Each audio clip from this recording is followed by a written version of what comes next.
Patan Chitrakoot society પરિવારની મહિલાઓમાં વિસ્તારની સમસ્યા મામલે આક્રોશ। વિસ્તારની વિવિધ સમસ્યાના નિકાલની ઉગ્ર માંગ સાથે કામ નહીં તો વોટ નહીંના સૂત્રો પોકાર્યા। વરસાદી પાણી ભરાવાની સમસ્યા, આનંદ સરોવરની ગંદકીને કારણે રોગચાળો ફેલાવાની ભીતિ વ્યક્ત કરાઈ। સમસ્યાઓનું કાયમી ધોરણે નિરાકરણ લાવવાની માંગ ઉઠી। છેલ્લા 20 વર્ષથી શહેરના ગાયત્રી મંદિર પાસે આનંદ સરોવરના પાછળ આવેલ ચિત્રકૂટ સોસાયટી વિસ્તારમાં ભરાતા વરસાદી પાણી, આનંદ સરોવરની ગંદકીના કારણે રોગચાળો ફેલાવાની ભીતિ સાથે સોસાયટી પરિવાર દ્વારા કામ નહીં તો વોટ નહીંના બેનરો લગાવી સ્થાનિક સ્વરાજ્યની ચૂંટણીનો બહિષ્કાર કરવાની ચીમકી આપ્યા બાદ મંગળવારે સોસાયટી પરિવારની મહિલાઓ પણ આ તમામ સમસ્યાથી ત્રસ્ત બની પોતાનો રોષ વ્યક્ત કર્યો હતો। મહિલાઓએ આ સમસ્યાના કાયમી નિરાકરણની માગ સાથે આગામી સ્થાનિક સ્વરાજ્યની ચૂંટણીને ધ્યાનમાં રાખીને પોતાના સોસાયટીમાં કામ નહીં તો વોટ નહીંના સૂત્રોચ્ચાર કર્યો હતા।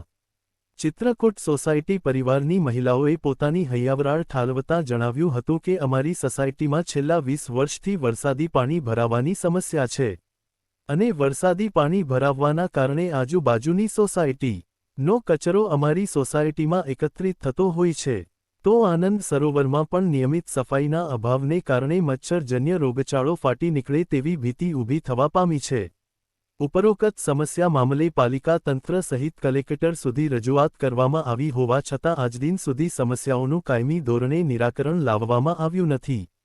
જો સોસાયટી વિસ્તારમાં સજોયેલી આ તમામ સમસ્યાઓનું તંત્ર દ્વારા તાત્કાલિક અસરથી કાયમી ધોરણે નિરાકરણ લાવવામાં નહીં આવે તો આગામી સ્થાનિક સ્વરાજ્યની ચૂંટણીનો બહિષ્કાર કરાશે તેવી ચીમકી મહિલાઓએ ઉચ્ચારી પોતાનો રોષ વ્યક્ત કર્યો હતો।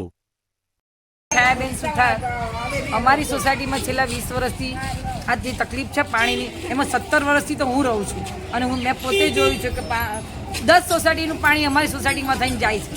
એ બધાનો કચરો અમારે અહીંયા આવી જાય પછી વાળવા કોઈ આવતું નહીં। ગટર લાઈન કરાવી હોય કે પાણી સીધું જ ગુંગળીમાં જતું રહે, પણ એવી પણ વ્યવસ્થા કરી નહીં રોડની વ્યવસ્થા, નહીં પાણીની વ્યવસ્થા। પાણી ઓછું આવે છે અને આ સાફ કરવા, ગટર લાઈન સાફ કરવા કોઈ આવતું નહીં। આમ તો ચોમાસું આવે ને એ પહેલાં ગટર લાઈન એ લોકોની ફરજમાં આવે છે કે ગટર લાઈન ચોખ્ખી કરવી જોઈએ। એની જગ્યાએ આપણે ફરિયાદ આપીએ કોઈની ભરાય ત્યારે જેનું ભરાય એને બિચારાને દોડવાનું આવે। ખરેખર તો આખી લાઈન ચોખ્ખી ક્લિયર કરાવવી જોઈએ। આ કચરો 15 દાડે મહિને એક વખત તો વાળવા વાળી આપવી જોઈએ ને। આપણે આગનું વાળીએ પણ કોઈ રસ્તો તો ના વાળવા જાય ને, રસ્તાની ફરજ તો નગરપાલિકાની આવે છે। એને આ બધો કચરો દેખાય છે, અહીંયા ચોખ્ખું દેખાય કે કચરો કેટલો પડ્યો છે। કચરાવાળો આવે આત્રે દિવસે આવે, એની મરજીના ટાઈમે આવે, બપોરે 2 વાગે આવે, 11 વાગે આવે, 8 વાગે આવે, તો શું આપણે એની રાહ જોઈને બેહી રહેવાનું? આપણે આ ચૂંટણી આવી છે, ઉમેદવારો તમારા જોડે આવશે, ધાર્યું કામ નહીં થાય તો અમે હવે કંટાળેલા છે બધાએ। કોઈ આવશો જ નહીં અહીંયા। પેલા રોડ કરાવો, અમારી સમસ્યાનું નિવારણ લાવો, પછી જ વોટ લેવા આવજો। ત્યાં સુધી કોઈ આવશો નહીં। આવશો તો અપમાનના પાત્ર બનશો, પછી તમારી જવાબદારી આવવા માટે। ચોક્કસ અમે વગર માગે વોટ આપવા તૈયાર થઈશું, પણ કામ થાય તો જ। વેરા ડબલ કરે છે તો કામ, તમે વેરા ડબલ કરે છે તો કામ પણ તમારે ડબલ કરવું જોઈએ। એ પ્રમાણે અમે અમને કામ પણ મળવું જોઈએ ને। વેરા તમે ડબલ કરો આપવા તૈયાર છીએ, અમને ના નથી પડતા। સરકારના વિરુદ્ધ અમારે જવું નથી, પણ તમે વેરા ડબલ લો છો તો અમને પણ કામ પણ તમારી ડબલ આપવું જોઈએ। મારું નામ રમેશભાઈ પ્રજાપતિ છે। હું છેલ્લા 25 વર્ષથી આ સોસાયટીમાં રહું છું। મેં 25 વર્ષની અંદર આ સોસાયટીની અંદર નાવડા તરતા પણ જોયેલા છે, બાળકોને નાવડામાં બેસીને બહાર કાઢેલા છે। તો આ સમસ્યાનું કોઈ પણ આજ સુધી કોઈ નિવારણ કરેલ નથી, બરાબર। માનનીય કલેક્ટર સાહેબે કીધું હતું કે 4 મહિનાની અંદર તમારો પ્રશ્નોનું નિવારણ આવી જશે, પણ 8 મહિના થયા એ વાતને, પણ હજુ સુધી કોઈ પ્રશ્નોનું નિવારણ આવ્યું નથી। આજુબાજુની દરેક સોસાયટીમાં પાણી ભરાય છે, એવું નથી કે અમારી ચિત્રકૂટમાં, દરેક સોસાયટીમાં પાણી ભરાય છે ને બધું પાણી અમારી સોસાયટીમાં આવે છે। અમે અમારી સોસાયટી કોઈ પણ ઘર, બધું મધ્યમ વર્ગ રહે છે, દરેક ઘર કોઈ પણ ફૂલ વેરો ભરે છે, કોઈ વેરો ભરવાની ના પણ નથી પાડતું। સરકારશ્રીએ ડબલ વેરો કર્યો તેમ છતાં પણ ભરીએ છીએ, બરાબર, તો પણ એ પ્રમાણે કોઈ કામ થતું નથી। તો મહેરબાની કરીને અમારા વોર્ડની અંદર ફૂલ સમસ્યાઓ છે અને 20 વર્ષથી વોર્ડની અંદર 20 વર્ષથી આ બધી સમસ્યાઓ છે। અમે ઇન્ટરવ્યૂ આપીને થાકી ગયા, પણ આજ સુધી કોઈ નિવારણ આવેલ નથી।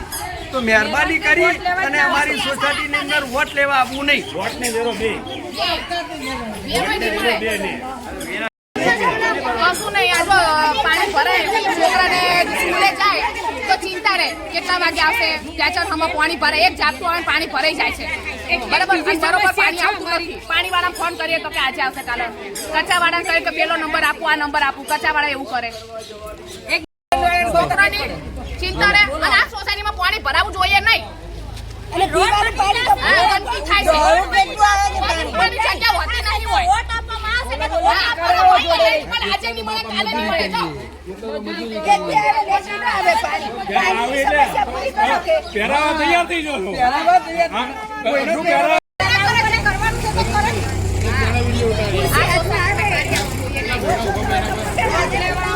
બધા તૈયાર